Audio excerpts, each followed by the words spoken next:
Hello hi good morning എല്ലാവർക്കും. നമ്മളുടെ ഇന്നത്തെ പുതിയ വീഡിയോ സ്റ്റാർട്ട് ചെയ്യുന്നത് ബാക്ക്ഗ്രൗണ്ടിൽ കാണുന്നുണ്ടല്ലോ അല്ലേ, നമ്മുടെ ബൃഹദീശ്വര ക്ഷേത്രത്തിൻ്റെ പിൻവശമാണ് കാണുന്നത്. ക്ഷേത്രം ഞങ്ങളുടെ പിന്നിൽ കാണുന്നത്. അപ്പോൾ നമ്മളിന്ന് പോയി തൊഴുക. അന്ന് നേരത്തെ ഇറങ്ങിയിറക്കുകയാണ്. ഇവിടുത്തെ വെയിൽ വരുമ്പോഴേക്കും പരമാവധി കവർ ചെയ്യാമെന്ന് വിചാരിച്ചിട്ടാണ്, അല്ലെങ്കിൽ പിന്നെ വയ്യ തോന്നുകയാണ്. അപ്പോൾ നമുക്കിന്ന് ക്ഷേത്രത്തിലേക്ക് പോകാം. എല്ലാവർക്കും സ്വാഗതം വീഡിയോയിലേക്ക്. നമുക്ക് നോക്കാം എങ്ങനെയുണ്ട്. നന്നായിട്ട് അമ്മയ്ക്കെന്ത് തോന്നുന്നു? ഇത് നമ്മുടെ അവിടെ കിട്ടില്ലല്ലോ, മറ്റത് കിട്ടുമല്ലോ. ദൂരെ പോവാ, നമ്മുടെ അവിടെ കാണാറില്ല. എങ്ങനെയുണ്ട്? വലിയ രസമൊന്നുമില്ല. മുല്ലപ്പൂ മാറ്റി ഒരു കോട്ട പോലെയാണ് പണിഞ്ഞിരിക്കണ തോന്നുന്നു കേട്ടോ. ഫുള്ള് അങ്ങടും ഇങ്ങടും ഒക്കെ ഒരു കോട്ട പോലെ കിടക്കുന്നു. രാജരാജേശ്വര ക്ഷേത്രം, രാജരാജ ചോളൻ പണിഞ്ഞതാണ്. അങ്ങനെ പല പേരിലാണ് ഇത് അറിയപ്പെടുന്നത്. ഓ കണ്ടോ, കാണാൻ രസം.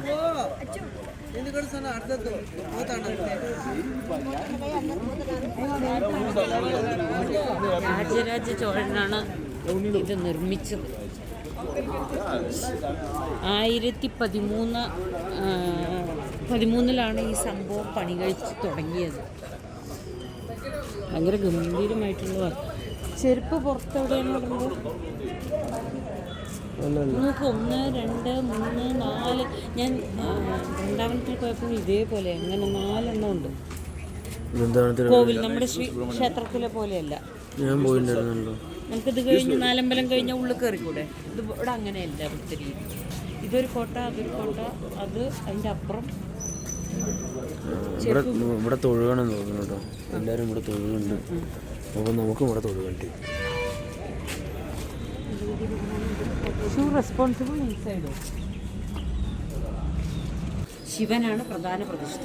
ഒറ്റ കല്ലിലാണ് നിർമ്മിച്ചിട്ടുള്ളത്. ശിവന് ഇത് ഏറ്റവും ഉയരമുള്ളൊരു ഗോപുരം തന്നെയാണ്.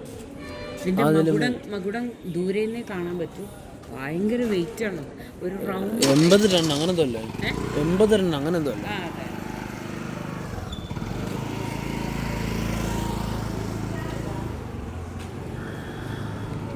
ദ്രാവിഡ നിർമ്മിതിയാണ് ഈ സംഭവം. എന്തായാലും കാലപ്പഴക്കത്തിനനുസരിച്ച് ക്ഷേത്രം കണ്ടാലും നമുക്ക് മനസ്സിലാവും ഒരുപാട് വർഷം പഴക്കമാണ്.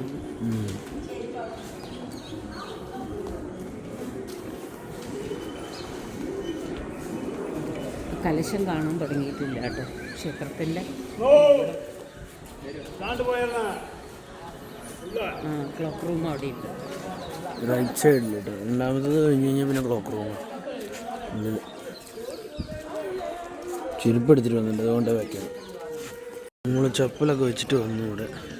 അതെ, അവിടെ ഒരു ഹുക്കിൽ ഇട്ട് കഴിഞ്ഞാൽ ഒരു ചപ്പലിന് 1 രൂപ വീതം. ബാഗ് ഉണ്ടെങ്കിൽ അതിന് 16ാം നൂറ്റാണ്ടിലാണ് ഇതിൻ്റെ പുറംമതിലുകളൊക്കെ നിർമ്മിച്ചിട്ടുള്ളത്. ഇതിപ്പോൾ കണ്ടാവോ? 66 മീറ്റർ ഉയരമാണ് ഈ ഗോപുരത്തിൻ്റെ. ഇതിനെ അവിടേക്ക് ഒരു ഗോളാകൃതിയിൽ ഭയങ്കര വലിപ്പമുള്ളൊരു കലശമുണ്ട്. അതെങ്ങനെ അവിടെ എത്തിച്ചു എന്നാ. 16 അടി നീളവും 13 അടി ഉയരമുള്ള നന്ദിയുടെ ഒരു ശില്പമുണ്ട് ഇവിടെ. ഭയങ്കര അതാ നന്ദി വന്നു. വലിയ നന്ദി.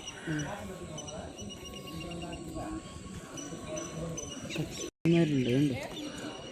അതും ഈ ക്ഷേത്രത്തിൻ്റെ മറ്റൊരു പ്രത്യേകതയാണ്. ചുറ്റുമതിലിൻ്റെ മുഴുവൻ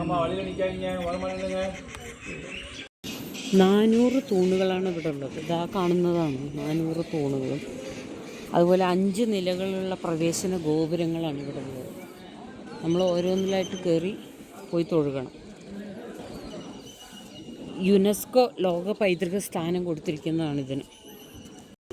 സൂര്യൻ്റെ വെളിച്ചം ഇപ്പോഴും ഇത് ഭയങ്കര ഒരു അത്ഭുതമായിട്ട് തോന്നുന്നതിൻ്റെ ഒരു കാരണം നല്ല ഉച്ചയ്ക്കാണെങ്കിലും ഇതിൻ്റെ നിഴലുകൾ നിലത്ത് പതിക്കില്ല എന്നുള്ളതാണ് ഇതിൻ്റെ.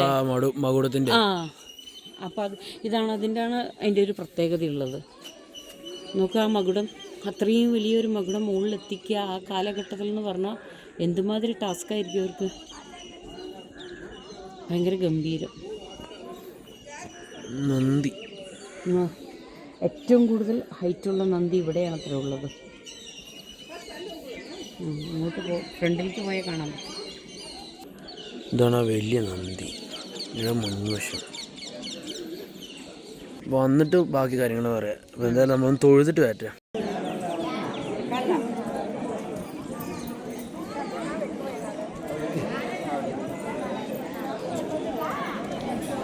ഇതിൻ്റെ ഉള്ളിലൊക്കെ ശിവലിംഗങ്ങളാട്ടോ. ഇതിൻ്റെ ഉള്ളിലൊക്കെ ശിവലിംഗങ്ങളാണ്, പുറത്തൊക്കെ ശിവലിംഗങ്ങളാണ്, ഈ ചുറ്റും ശിവലിംഗങ്ങളാണ്. അതൊക്കെ അവിടെയുള്ള എല്ലാം ശിവലിംഗങ്ങളാണ്, ഓരോന്നും ശിവലിംഗങ്ങളാണ്. എന്തിനെത്ര ശിവലിംഗങ്ങളില് ഇവിടെ മൊത്തം? അതുപോലെ തന്നെ നന്ദി. അദ്ദേഹം ഒരു ശിവഭക്തനാണ്, രാജരാജ ചോളൻ. രാജരാജ ചോളനെ. അപ്പം അങ്ങനെ ക്ഷേത്ര ദർശനമൊക്കെ കഴിഞ്ഞു. ഗംഭീരം. ബൃഹദീശ്വരൻ എന്ന് പറയുന്ന മഹാദേവൻ്റെ ആ വാക്ക് കറക്റ്റാണ്. ബൃഹത്തായിട്ടുള്ള ഒരു വലിയ ശിവലിംഗം. ഞാൻ ആദ്യമായിട്ടാണ് ഇത്രയും വലിയ ശിവലിംഗം കാണുന്നത്. ഭയങ്കര ഭംഗിയുണ്ട് കാണാൻ. അതൊന്നും നമ്മൾ വീഡിയോ എടുക്കാതിരുന്നത്, ഒന്നവിടെ അത് കറക്റ്റ് എടുക്കാൻ പാടില്ല, രണ്ട് അത് ശരിയല്ല. എപ്പോഴെങ്കിലും ഒരു അവസരം കിട്ടുമ്പോൾ നിങ്ങളൊക്കെ വന്ന് കാണുക എന്നുള്ളതാണ്. ക്ഷേത്രമെന്ന് ചോദിച്ചാൽ ഭയങ്കര ഭംഗിയായിട്ടുണ്ട്. എന്താ പറയുക, അതിൻ്റെ ഒരു ആർക്കിടെക്റ്റ് അത് പറഞ്ഞറിയിക്കാൻ വയ്യാത്ത വിധമാണ്. പേഴ്സണലി എനിക്ക് തോന്നിയ കാര്യമാണ് ഞാൻ പറയുന്നത്. അതുപോലെ തന്നെ ഈ ക്ഷേത്രത്തിൻ്റെ ചുറ്റോട് ചുറ്റും എത്രയോ ശിവലിംഗങ്ങൾ അറിയോ, എനിക്കൊരു 1000 ആണോ അതിൽ കൂടുതലുണ്ടോയെന്ന് എനിക്ക് കൃത്യമായിട്ട് അറിഞ്ഞുകൂടാ. ശിവലിംഗങ്ങളാണ്. അതേപോലെ തന്നെയാണ് മതിലിൻ്റെ മേലെ നന്ദികളുടെ ഒരു വലിയ എന്താ പറയുക കളക്ഷൻ തന്നെ ഉണ്ട്. അങ്ങനെ നന്ദിമാരാണ്. എനിക്കപ്പോൾ കൈലാസ്, നമ്മളുടെ പഴയ കൈലാസനാഥനുള്ള പിന്നാലുള്ളതാണ് ഏറ്റവും വലിയ നന്ദി. അതെ, കൈലാസനാഥൻ എന്ന് പറഞ്ഞ സീരിയലാണ് എനിക്ക് ഓർമ്മ വന്നത്. നന്ദി നിന്നേക്കാൾ നല്ലൊരു ഭക്തൻ എനിക്ക് വേറെ ഇല്ല എന്ന് പറഞ്ഞ മഹാദേവൻ്റെ ആ ഒരു ഇതാണ് എനിക്ക് ഓർമ്മ വന്നത്. എന്തായാലും ഭയങ്കര ഗംഭീരമായിട്ടുണ്ട്. ഇവിടെ വന്നത് എനിക്ക് ഭയങ്കര സന്തോഷമായി. കാരണം ഇത്രയും നല്ലൊരു ആർക്കിടെക്റ്റ് നമുക്ക് കാണാൻ പറ്റുന്ന ഒരു വലിയ കാര്യം. പൊതുവേ തമിഴ്നാട്ടിലെല്ലാം ഗംഭീരമായിട്ടുള്ള ഒരു കൊത്തുപണിയും കാര്യങ്ങളുമാണ്. ഇത്രയും പുരാതനമായിട്ടുള്ളൊരു ക്ഷേത്രമാണ്. അതൊക്കെ നമ്മളൊക്കെ ആരും പറയാതെ തന്നെ നമുക്ക് മനസ്സിലാവും. എവിടെയും എഴുതി വെക്കണ്ട, കണ്ടാൽ തന്നെ മനസ്സിലാവും. വളരെ മനോഹരമായിട്ടുള്ളൊരു ക്ഷേത്രം തന്നെയാണ് ഇത്, ബൃഹദീശ്വര ക്ഷേത്രം. അല്ലേടാ, നിന്റെ അഭിപ്രായം അത് തന്നെയാണ്? ഇതൊരു ക്ഷേത്രത്തിനൊക്കെ കൂടുതൽ ഇതിൻ്റെ ആർക്കിടെക്ചർ, കാരണം ആ രാജാവ് പണി കഴിച്ചതാണ്, രാജാവിന് വേണ്ടിയിട്ട് പണി കഴിച്ചതാണ് തോന്നുന്നു. പെരുന്തച്ഛനാണ് ഇതിൻ്റെ രൂപകൽപ്പന ചെയ്തിട്ടുള്ളത് അത്ര. എന്തായാലും രാജാവിന് വേണ്ടിയിട്ടാണ്. അതുകൊണ്ട് ചുറ്റും ഇതിൻ്റെ ചുറ്റും ഇവിടുന്ന് ചുറ്റും രാജാവ് അല്ലേ, എല്ലാവിടെ ഓരോ ശിവലിംഗം ഉണ്ട്. പക്ഷെ നിറയെ കയറാനും ഇറങ്ങാനും ഒക്കെ ഉണ്ട് കേട്ടോ. അതിന്റെ മേലെ നന്ദി ഒരു കോട്ട പോലെ കെട്ടിയിട്ടുണ്ട്. അതെ, ഇതിപ്പോൾ ഒരു 2-3 കവാടങ്ങൾ കടന്നാണ് നമ്മളിവിടെ എത്തുന്നത്. പിന്നെ ഓരോ തരത്തിലുള്ള പ്രതിഷ്ഠകൾ വരുമ്പോഴും അതൊക്കെ ഓരോ ഗുഹയുടെ ഉള്ളുപോലെയാണ് നമുക്ക് ഫീൽ ചെയ്യുക. തൂണുകൾ അങ്ങനെ അല്ല, ഈ 400 തൂണ് എന്നുള്ളത് റെക്കോർഡിൽ എനിക്ക് തോന്നുന്നു ഈ ശിവലിംഗത്തിൻ്റെതാണെന്ന് തോന്നുന്നു. കൃത്യമായിട്ട് അറിയില്ല, എനിക്കത് മനസ്സിലായില്ല. കാരണം അത്രയ്ക്കത്ര ഞങ്ങൾ ഇരിക്കുന്നത് നടരാജൻ്റെയും നന്ദിയുടെയും ഇടയിലുള്ള ഒരു ഗ്യാപ്പിലുള്ള സ്റ്റെപ്പിലാണ് ഇരിക്കുന്നത്. ഒരുപാട് മനോഹരമായിട്ടുള്ള സ്റ്റെപ്പാണ്. നന്ദിയുണ്ട് അവിടെ, നടരാജനാണ്. കാണിക്കാൻ പറ്റും, വീഡിയോ കാണിക്കാൻ പറ്റും. നടരാജൻ അവിടെ ഉണ്ട്, കാണിക്കാൻ പറ്റുന്ന നടരാജനുണ്ട് അവിടെ. ഇവിടെ എടുക്കാൻ പറ്റുമെന്ന് വിചാരിക്കണം നിങ്ങൾക്ക്. ഞങ്ങൾ അതുവരെ പോയി എടുക്കുന്നില്ല. ഇവിടെ നടരാജൻ്റെ ആണ്. ഇവിടെ ഇതിൻ്റെ ഉള്ളിൽ വന്ന പാർവതി ദേവി ഉണ്ട്, നടരാജനുണ്ട്, ഗണപതി പിന്നെ എല്ലാവരും ഉണ്ടാവും, സുബ്രഹ്മണ്യൻ ഉണ്ടാവും, അതൊക്കെ അവരൊക്കെ ഇവിടെയുണ്ട്. അപ്പോൾ ഞങ്ങൾ ഇവിടുന്ന് ഇറങ്ങുകയാണ് ഇനി. അപ്പോൾ നമ്മൾ ഒരു ചെറിയ ബ്രേക്ക് കഴിഞ്ഞു. അവിടുന്ന് ക്ഷേത്രത്തിൽ നിന്ന് നേരെ റൂമിൽ വന്നു. പിന്നെ നേരെ കുക്ക് ചെയ്യാൻ നിന്നു. ഉപ്പുമാവൊക്കെ ഉണ്ടാക്കി, അത് കഴിച്ചു, ഒക്കെ പാക്ക് ചെയ്തു, റെഡിയാക്കി, വണ്ടിക്ക് വീണ്ടും ഫുള്ളാക്കി, അതിനകത്ത് സാധനങ്ങളൊക്കെ കയറ്റി അവിടുന്ന് ഇറങ്ങി. ഇപ്പോൾ തഞ്ചാവൂരിലെ മ്യൂസിക് ഒന്നും കാണാമെന്ന് പറഞ്ഞിട്ട് ഇവിടേക്ക് ഇറങ്ങിയിരിക്കണം. ഇവിടുന്ന് നേരെ ഇനി ചെന്നൈയിലേക്കാണ് നമ്മൾ അടുത്ത ട്രിപ്പ്. ഇനി നമുക്ക് ഒരുപാട് കാണിക്കാനൊന്നും വഴിയിലുണ്ടാവും തോന്നുന്നില്ല. തുറന്നിട്ടില്ല, മ്യൂസിയം 10:30 എത്ര തുറക്കും. അപ്പോൾ നമ്മൾ അത്രയായി, നമ്മൾ അതിന് വേണ്ടി വെയിറ്റിംഗ് ആണ്. അപ്പോൾ അത് കഴിഞ്ഞാൽ വീഡിയോ അലൗഡ് ആണോ ഇല്ലെന്ന് അറിയില്ല. ആണെങ്കിൽ അതും കൂടെ ഒന്ന് കാണിക്കാം. അത് കഴിഞ്ഞാൽ നേരെ ചെന്നൈയിലേക്കാണ്. നമുക്ക് സമയത്തിൻ്റെ ഒരു പ്രശ്നമുണ്ട്. പല സ്ഥലത്തും ട്രാഫിക് ഭയങ്കര പ്രശ്നമാണ്. അപ്പോൾ സ്ഥലങ്ങളും നമ്മൾ ഉദ്ദേശിച്ച മാതിരി ഇല്ല. ഇനിയിപ്പോൾ ചെന്നൈയിൽ നിന്ന് നമുക്ക് പോകുന്ന റൂട്ടൊന്നും കാര്യമായിട്ട് ഒന്നും കാണിക്കാനുണ്ടാവില്ല. കാരണം എന്താണെന്ന് വെച്ചാൽ നമുക്ക് അതിൻ്റെ ഇടയിലൊന്നുമില്ല. തിരുപ്പതി, ആന്ധ്രയിലേക്ക് കയറിയ തിരുപ്പതിയാണ്. അത് നമ്മൾ പറയുന്ന പോലെ ഓടിപ്പോയി കാണാൻ പറ്റുന്നൊരു സ്ഥലമല്ലല്ലോ. നേരത്തെ ടോക്കണും കാര്യങ്ങളൊക്കെ എടുത്താലേ നമുക്ക് പോകാൻ പറ്റും.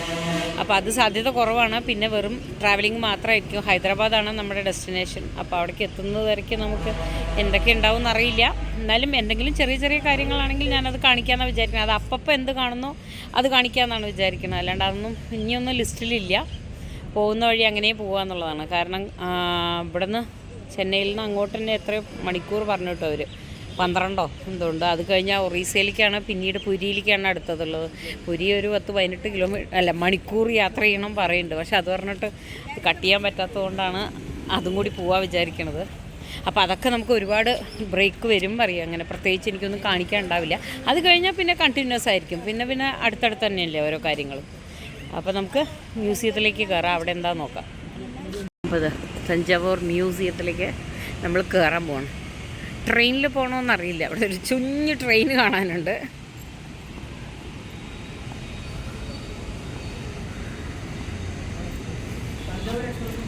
അതെ, ഇതിൽ കയറി വേണം മ്യൂസിയം കവർ ചെയ്യാൻ തോന്നുന്നുണ്ട്. കയറി ഇരുന്നാലോ? ട്രാവലിംഗ് ഉണ്ട് അച്ചു. ഇതെല്ലാം ഇരിക്കാം. കയറിയിരുന്ന് നമുക്ക് പോവാം. നമ്മൾ ഊട്ടി പോയപ്പോൾ ഉണ്ടായിരുന്നില്ലേ അതേപോലത്തെ. ഡ്രൈവർ വന്നിട്ടില്ല, അതുകൊണ്ട് നമുക്ക് ഇതിൻ്റെ ഉള്ളിലേക്ക് കയറാം.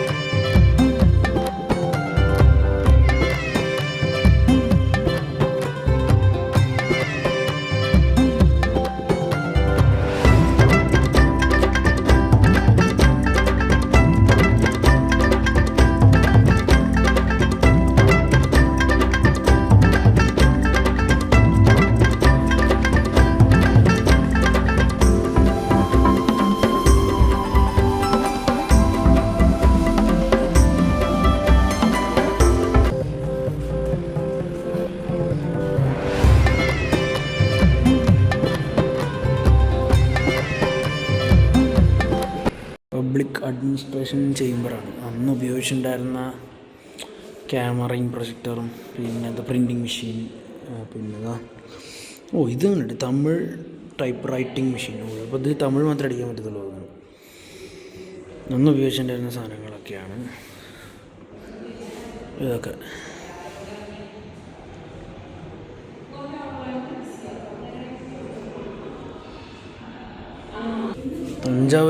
തഞ്ചാവൂർ ഡിസ്ട്രിക്റ്റിൻ്റെ മിനിയേച്ചർ. എനിക്ക് ഒരെണ്ണം മാത്രം മനസ്സിലായി. ഇതാണ് നമ്മൾ പോയത്, തഞ്ചാവൂർ ദ ബിഗ് ടെമ്പിൾ. ബാക്കിയുള്ളതൊക്കെ എന്താണെന്ന് അതിൽ എഴുതിയിട്ടുണ്ട്, പക്ഷേ തമിഴിലാണെന്ന് മാത്രം. അതുകൊണ്ട് തമിഴ് അറിയാത്തതുകൊണ്ട് അത് വായിക്കാൻ അറിയില്ല. കണ്ടുകൂട്ടണമല്ല, കണ്ടിട്ട് അമ്മ പറയണത് ഈ സാധനം നമ്മുടെ വീട്ടിലുണ്ട്. ഇത് അമ്മിക്കല്ലുണ്ട്, ഈ സാധനമുണ്ട്. അരിയൊക്കെ പൊടിക്കാൻ യൂസ് ചെയ്യുന്ന സാധനമാണ്. ഇത് തുറന്ന് ഈ ലിഡ്, മേലത്തെ ലിഡ് തുറക്കാൻ പറ്റും. അല്ല, ഈ നടുക്കിലൊരു ഹോളുണ്ട്, അതിട്ടിട്ട് ഇങ്ങനെ തിരിക്കാൻ പറ്റും. ഒരു സാധനം വെച്ചിട്ട് ഇങ്ങനെ ഉരുട്ട്, മറ്റെന്താ പറയുക, പാല് കടയണ പോലത്തെ സാധനം വെച്ച് ഇങ്ങനെ ഇടിക്കാനുള്ളൊരു സാധനമുണ്ട്, കുഴൽ പോലത്തെ. അതിങ്ങനെ ഇടിച്ച് അതിങ്ങനെ. അപ്പോൾ അതിലിങ്ങനെ പൊടിയാവും. എന്നിട്ട് അതിങ്ങനെ ഈ മേലത്തെ സ്റ്റോൺ മാറ്റിയിട്ട് അതിങ്ങനെ സ്വൈപ്പ് ചെയ്ത് ഇങ്ങനെ എടുക്കാം. ഇത് ഒലക്കയാണ് തോന്നുന്നുണ്ട്, ഒലക്കയായിരിക്കും. അതൊക്കെ എന്താ തമിഴാണ്, മനസ്സിലായില്ല. ഇന്നത്തെ കാളവണ്ടി പാടത്ത് ഉപയോഗിച്ചിട്ടുണ്ടായിരുന്ന സാധനങ്ങൾ.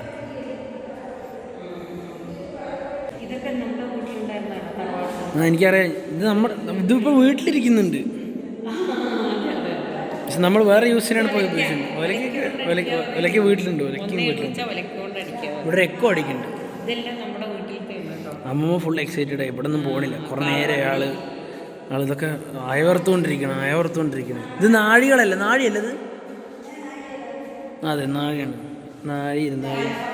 ഇതൊക്കെ മിക്ക വീട്ടുകളിലും ഉണ്ടാവുമെന്ന് വിചാരിക്കണം കേട്ടോ. ഈ സാധനം ഉണ്ടോ? അമ്മ ആള് ഫുൾ സ്ഥലങ്ങളൊക്കെ കണ്ടിട്ട് എനിക്കറിയാമെന്നൊക്കെ. ഇത്ര നേരം കണ്ടതിൽ ഒന്നും മനസ്സിലായിണ്ടായിരുന്നില്ല, പക്ഷെ ഇതെല്ലാം മനസ്സിലായി അമ്മൂമ്മയ്ക്ക്. ഇതൊക്കെ അവിടുത്തെ കൃഷിയും ബന്ധപ്പെട്ട് കിടക്കുന്ന. ഇവരൊക്കെ കൃഷിക്കാരാണ്. ഇവർക്ക് കൃഷിയായിട്ട് ബന്ധമുള്ള ആൾക്കാരാണ് ഇവരൊക്കെ. കോങ്ങാട് കൃഷിയൊക്കെ ഉണ്ടായിരുന്നു.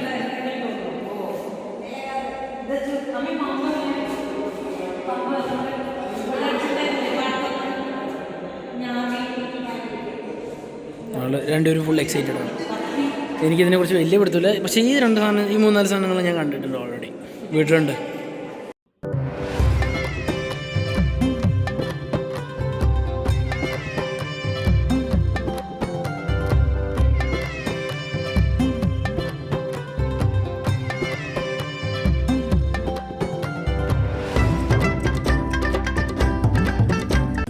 മറ്റേ എന്താ പറയുക, ഈ പാട്ട് വെക്കുന്ന സാധനമില്ലേ, പേരൊന്നും അറിയില്ല സാധനം.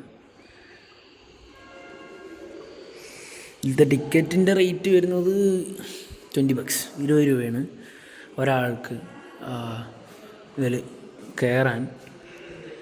താല്പര്യമുള്ളവർ, ഇത് കാണണം എന്നുള്ളവർ വരിക, കാണുക. അങ്ങനെ നമ്മൾ ആർട്ട് ഗാലറിയും കഴിഞ്ഞു, കുറേ ദൂരം വന്നു. നമ്മൾ ചെന്നൈയിലേക്കാണ് പോകണമെന്ന് ഞാൻ അവിടെ നിന്ന് നിങ്ങളോട് പറഞ്ഞുവല്ലോ. അപ്പോൾ ചെന്നൈയിൽ ഏട്ടൻ്റെ അടുത്തേക്കാണ് പോണത്. ഇന്ന് രാത്രി അവിടെയാണ് സ്റ്റേ. അപ്പോൾ അതുകൊണ്ട് നാളെ അവിടുന്ന് എപ്പോഴാണെന്ന് വെച്ചാൽ സൗകര്യം പോലെ ഇറങ്ങാമെന്ന് വിചാരിച്ചു. പിന്നെ ചെന്നൈയിലൊക്കെ ഒരുപാട് പ്രാവശ്യം പോയതുകൊണ്ട് അവിടെ അങ്ങനെ ഒന്നും എക്സ്പ്ലോർ ചെയ്യാൻ തൽക്കാലം ഉദ്ദേശിക്കുന്നില്ല.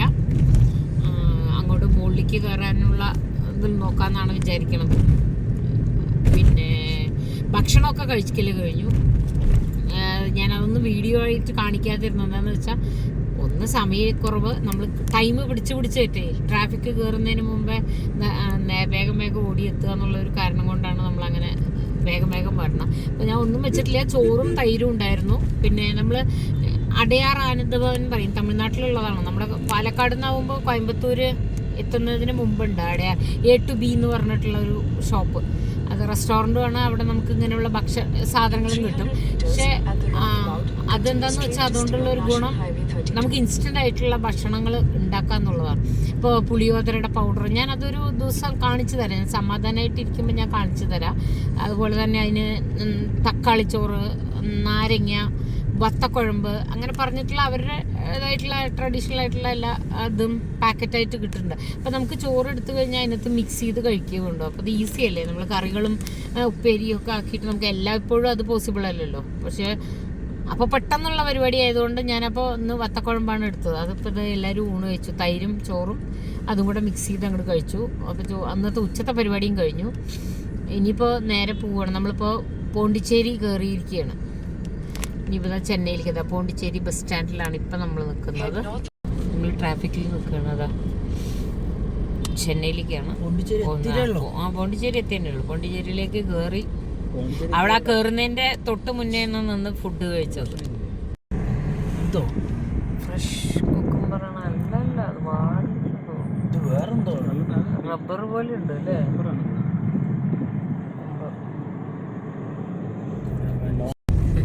നമുക്കിപ്പോൾ വരണ വഴി ഒരു സംഭവം ഉണ്ടായി. റെക്കോർഡ് ചെയ്തിട്ടില്ല, ക്യാമറയിൽ റെക്കോർഡായിരിക്കും. പോലീസുകാർ തടഞ്ഞിരുന്നു നമ്മളെ. അപ്പോൾ നമ്മൾ പോണ്ടിച്ചേരിയിൽ നിന്ന് വരും കൊണ്ട് ലിക്കർ ഉണ്ടോ എന്ന് ചോദിക്കാനാണ് അവർ തടഞ്ഞത്. എന്നിട്ട് ഉണ്ടോ ചോദിച്ചു.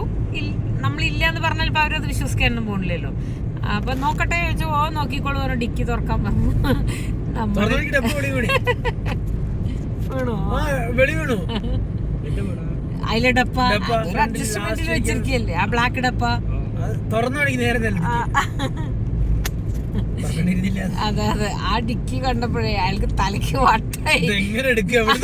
എവിടുന്ന് തുടങ്ങും? അതൊക്കെ പുറത്തെടുത്ത് വെച്ചാൽ പിന്നെ അയാൾക്ക് അടുത്ത കാലത്തൊന്നും പോണ്ടി വരില്ല. വീട്ടിലേക്ക് തിരിച്ച് അതുപോലെ കയറ്റി വെക്കണമെങ്കിൽ ഞങ്ങൾ ഈ റോട്ടിൽ കിടന്നുറങ്ങേണ്ടി വരും. ശരി, അത് കഴിഞ്ഞ് ഉള്ളിലേക്ക് വന്ന് നോക്കി. എന്നെ പുറത്തേക്ക് എടുക്കാൻ നോക്കിയപ്പോൾ അത്ര സാധനം എൻ്റെ മടിയിലിരിക്കുന്നുണ്ട്. ശരി, എന്നാ ബാക്ക് സീറ്റ് ഒന്ന് പോയി നോക്കാൻ വെച്ചിട്ട് അവിടെ നോക്കുമ്പോൾ അത് അതിനെക്കാട്ടിലും ഇത്. നിങ്ങൾ എവിടേക്കാ പോകണമെന്നായി അവരുടെ ചോദ്യം. ഞങ്ങള് ട്രിപ്പ് പോവാണോ? നിങ്ങൾ ഈ വണ്ടിയിലോ? നിങ്ങൾക്ക് ടയേർഡ് ആവില്ലേ? നിങ്ങൾ ഇതിന്റെ ഇടയിൽ സ്റ്റേ ചെയ്യോ?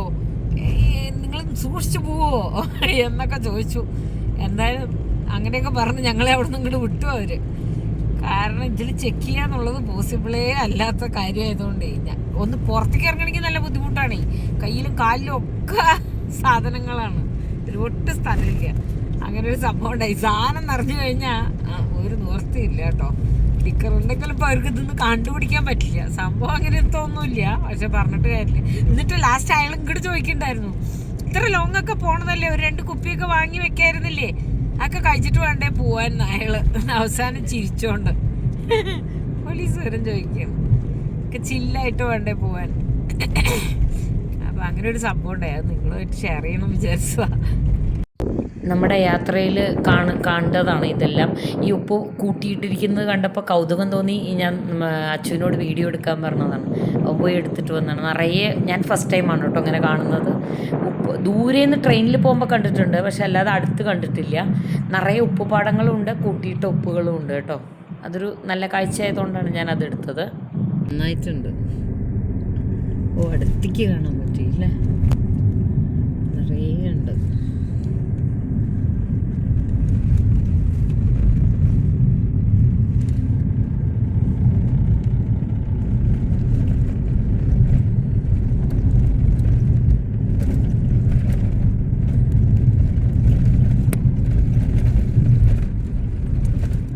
ഇത്ര ഇളക്കോ?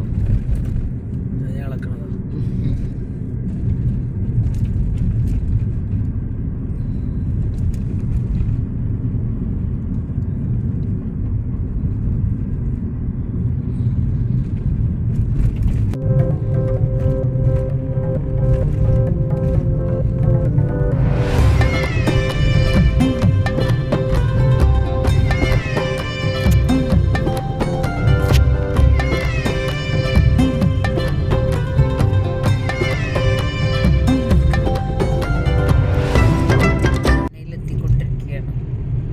ഇനി നമുക്ക് 37 കിലോമീറ്ററേ ഉള്ളൂ ഏട്ടൻ്റെ വീട്ടിലേക്ക് എത്താൻ.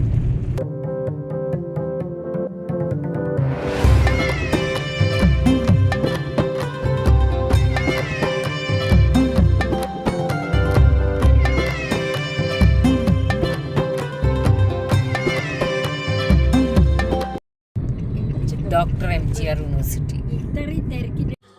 അങ്ങനെ നമ്മൾ ഏട്ടൻ്റെ വീട് എത്താറായി കേട്ടോ. എൻ്റെ മൊബൈലിലെ ചാർജ് തീർന്നു കഴിഞ്ഞു. അപ്പോൾ ഈ വീഡിയോ നമ്മളിവിടെ അവസാനിപ്പിക്കുകയാണ്. മറ്റൊരു വീഡിയോ ആയിട്ട് വീണ്ടും കാണാം.